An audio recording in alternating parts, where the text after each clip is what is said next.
जय श्री लक्ष्मी नारायण। आप सभी का स्वागत है। आप सभी को कामदा एकादशी व्रत की बहुत बहुत शुभकामनाएं। कामदा एकादशी व्रत के पावन पर्व पर आज हम कामदा एकादशी व्रत कथा का पाठन करेंगे। हमारे द्वारा प्रस्तुत की गई धार्मिक कथा कहानी अगर आपको पसंद आती हो तो अपना समर्थन अवश्य दें।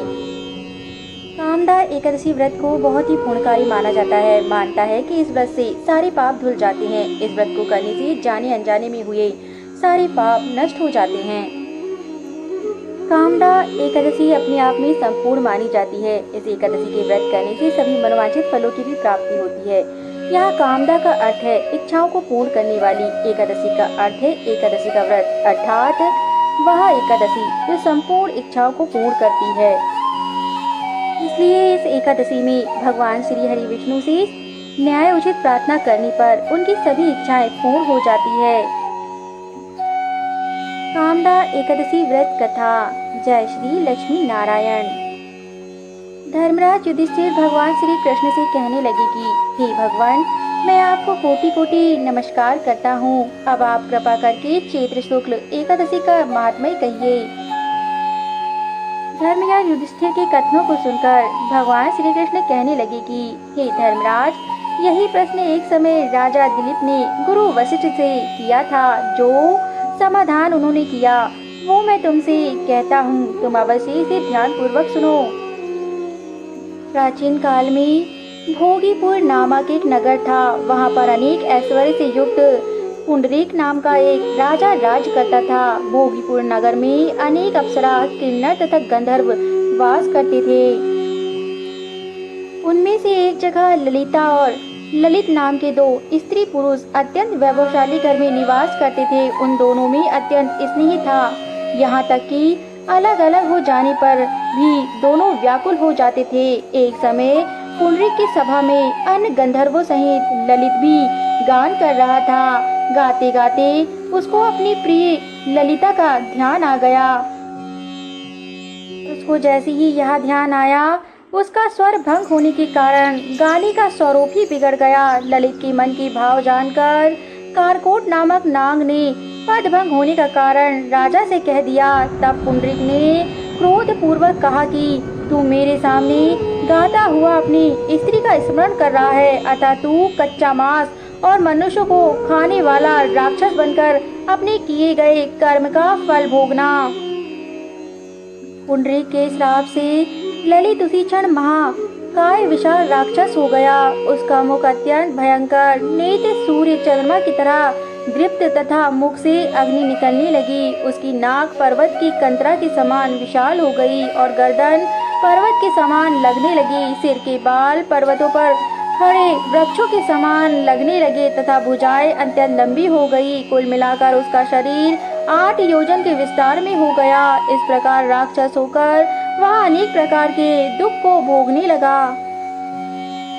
जब उसकी प्रीतमा ललिता को यह वृत्तांत मालूम हुआ तो उसे अत्यंत खेद हुआ और वह अपने पति के उद्धार का यत्न सोचने लगी। वह राक्षस अनेक प्रकार के घोर दुख सहता हुआ घने वनों में चला गया। उसकी स्त्री उसके पीछे पीछे जाती और विलाप करती रही। एक बार ललिता अपने पति के पीछे घूमती घूमती विंध्याचल पर्वत पर जा पहुंची, जहां पर श्रृंगी ऋषि का आश्रम था। तब ललिता शीघ्र ही श्रृंगी ऋषि के आश्रम में गई और वहां जाकर विनती भाव से प्रार्थना करने लगी। उसे देखकर श्रृंगी ऋषि बोले कि हे सुभागे, तुम कौन हो और यहाँ किस लिए आई हो? तब ललिता बोली कि हे मुने, मेरा नाम ललिता है। मेरा पति राजा पुंडरीक के श्राप से विशालकाय राक्षस हो गया है। इसका मुझे महान दुख है। उसका उद्धार का उपाय पूछने के लिए मैं आपके समीप आई हूँ।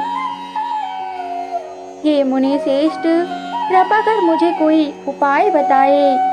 तब श्रृंगी ऋषि बोले, हे गंधर्व कन्या, अब चैत्र शुक्ल एकादशी आने वाली है, जिसका नाम कामदा एकादशी है। इसका व्रत करने से मनुष्य के सब कार्य सिद्ध होते हैं। यदि तू कामदा एकादशी का व्रत करके उसके पुण्य का फल अपने पति को दे तो वह शीघ्र ही राक्षस योनि से मुक्त हो जाएगा और राजा का श्राप भी अवश्य में शांत हो जाएगा। ऋषि के ऐसे सत्य वचनों को सुनकर ललिता को संतोष हुआ। उसने चैत्र शुक्ल एकादशी आने पर उसका व्रत किया। द्वादशी को ब्राह्मणों के सामने अपने व्रत का फल अपने पति को देती हुई भगवान से इस प्रकार प्रार्थना करने लगी, हे प्रभु, मैंने जो यह व्रत किया है इसका फल मेरे पतिदेव को प्राप्त हो जाए, जिससे वह राक्षस योनि से मुक्त हो जाए। ललिता के द्वारा एकादशी का फल देते ही उसका पति राक्षस योनि से मुक्त होकर अपने पुराने स्वरूप को प्राप्त हुआ। फिर अनेक सुंदर वस्त्र आभूषण से युक्त होकर ललिता के साथ विहार करने लगा। उसके पश्चात वे दोनों विमान में बैठकर मृत्युलोक से स्वर्गलोक की ओर प्रस्थान कर गए। जिसने यह सब व्यत्यंत सुना, तब से सभी ने कामदा एकादशी का व्रत पूर्ण किया। जो भी कामदा एकादशी का व्रत करता है उसकी सभी मनोवांछित फलों की प्राप्ति हो जाती है। यह कथा को सुनाते हुए भगवान श्री कृष्ण कहने लगे कि हे राजन, इस व्रत को विधि पूर्वक करने से समस्त पाप नष्ट हो जाते हैं तथा राक्षस आदि भी योनि भी छूट जाती है। संसार में इसके बराबर कोई और दूसरा व्रत नहीं है। यह सुनकर धर्मराज युधिष्ठिर ने भगवान श्री कृष्ण को नमन किया। जो भी इस महात्मय कथा का श्रवण करता है या इस कथा को सुनाता है उसे भी वाजपेयी यज्ञ के फल के बराबर पूर्ण फलों की प्राप्ति होती है। जय श्री लक्ष्मी नारायण। हमारे द्वारा प्रस्तुत की गई धार्मिक कथा कहानी अगर आपको पसंद आती हो तो हमारे YouTube चैनल को जरूर सब्सक्राइब करें ताकि हम ऐसे ही उच्च कोटि की कथाएं लाते रहें। धन्यवाद।